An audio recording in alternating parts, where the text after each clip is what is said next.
Hi, my name's Cash and you're watching CashedOutCars. In today's video we're going to be doing a full review of these Yonaka coilovers after about 4 years of ownership.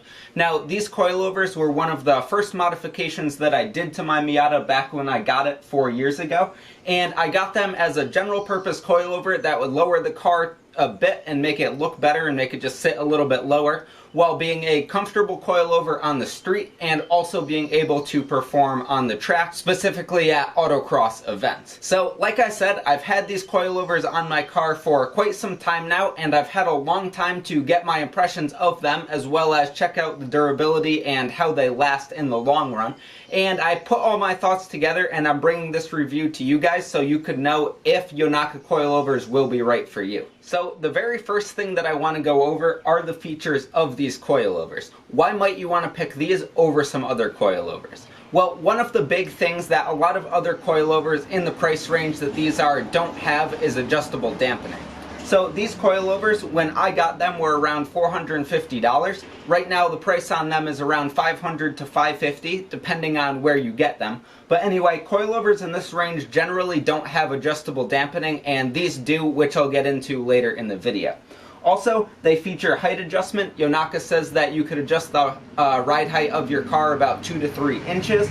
And the way you do that is by adjusting the preload on the spring here. And you could choose where this bottom collar sits on this threaded bottom shock body, and that lets you choose your ride height. Now that is pretty standard of coilovers of this price range and of just any coilovers in general, but it does a pretty good job of it.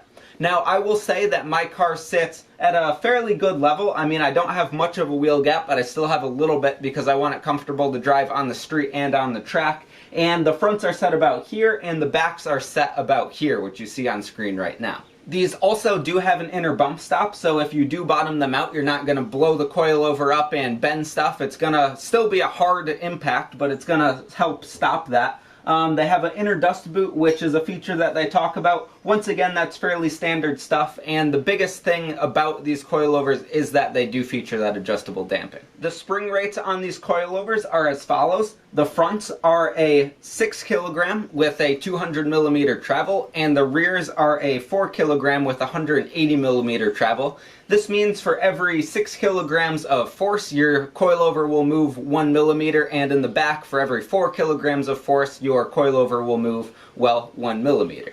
I'll get into what the spring rate means shortly, but to start out, let's go over the quality and the price just one more time.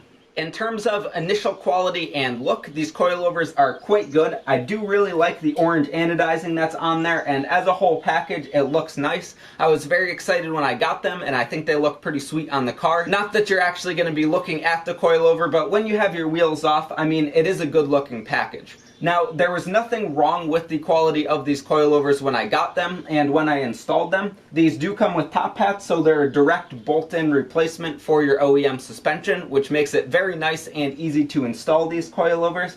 And overall, the initial quality of these coilovers was good, and I was pretty impressed by them, especially at their price point. Now, once again, I paid $450 for these coilovers, but right now they're listed between $500 and $550, depending on where you get them. I have links in the description below to where you could get them through Amazon and through Yonaka's site if you're interested in doing that. Also, going through these links helps support the channel, so please do that. I'd appreciate it. Moving on here, ease of installation on these coilovers once again was quite simple. These Miatas are very easy cars to work on to start, and since these are a completely assembled package that you get, take your old suspension out and put these right into place, there's really nothing difficult about it, and they basically make it as easy as it can be with this coilover package being completely assembled. Now, it's actually even a little bit easier to get these things into place than OEM suspension because these are a little bit shorter and they're also a little bit smaller in diameter with these springs on there. So really, there's nothing hard about installing these, and if you could work on a car at all, this won't be a problem for you. So now let's get into the big thing that a lot of people gripe about cheap coilovers, and that is ride quality. So like I said, these coilovers are a 6 kilogram per millimeter front and a 4 kilogram per millimeter rear. This puts them at just a little bit softer than the Flying Miata VMAX coilover, and for street use they are very, very comfortable. Now, you know that you have coilovers and you're not on OEM suspension, and you do absolutely feel that when you're driving around, but it's not like you're on something that's way too stiff and way too low and it's going to be bottoming out all the time and giving you a really bad ride. Especially on smooth roads, these things are absolutely fantastic. On roads with some bumps, yes, you know that you're sitting a little bit lower and you feel them a little bit more than if you had OEM suspension, but that's what you want from something like this. You get more road feel, you get slightly better handling, and all in all, I'm pretty impressed with it. Now, comparing these directly to the Flying Miata coilovers, the Flying Miata coilovers are a 7 kilogram per millimeter front and a 4.6 at the rear. So they're just slightly stiffer, and these coilovers are fairly comparable to that, except for these are cheaper and they're also just a little bit softer. In terms of ride height and adjustability, these are quite adjustable. Now, I have mine set here, which is about 2/3 of the way up, and this is how I like to set up my car, so it's once again streetable, comfortable on the street, and also trackable without bottoming out while you're doing hard turns and all of that stuff. So the front is about 2/3 of the way up.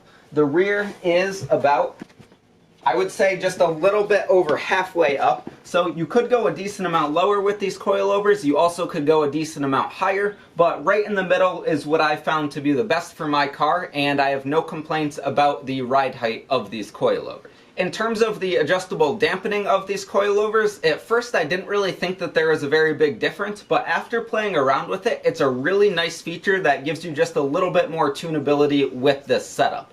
Now, I went from all the way stiff to all the way soft, and there is a big difference when you do that. Going over bumps and stuff, all the way soft is definitely way more comfortable, and all the way stiff definitely stiffens up the coilovers and gives you a little bit sharper handling when you're doing an autocross or spirited driving, and it's nice to be able to so easily tune these. Now, the way that you do tune these is there's a little adjuster on the very top of the shock, and you just turn it, it clicks very nicely, it looks good, and you count the number of clicks out, and that'll tell you what setting you're at. Another concern that a lot of people have with cheaper coilovers like this is longevity. Now, like I said, I had these coilovers on my car for a little bit over 4 years, so they've aged a bit. They've been through 3 all-day autocrosses with continuous lapping. They've been through tons of spirited driving and tons of highway driving, and I haven't had a single problem with them. None of them are leaking, they're all still in good shape, nothing's broken or bent on any of them, and they've really held up quite nice through endless use and abuse on both the street and on-track environments. So now we're coming to the end of this review. Would I recommend these coilovers? And I would say that if you're on a budget, it is a very good option. Now, if you're building a true race car or something that you absolutely need the best performance, there are probably better options out there. But for most people, beginners and intermediates that just want something on their car to make it handle a little bit sharper and be a little bit lower for a really good price, I would say you almost can't beat this package. Now, there's a reason that I bought these, and like I said, the price, the adjustability, and the quality is hard to beat at this price point, and I'm quite happy with them. So if you're interested in picking up your own pair, like I said, I have 2 links in the description, one to Yonaka's site and one to Amazon's site. Take your pick on which one you want to order, but I would recommend these coilovers. So with that said, leave your review of these coilovers if you've ran them on your car down below. I'm curious to see what you thought of them. Like this video if you liked it, and subscribe for more, and I hope you stick around for the next one. Take care.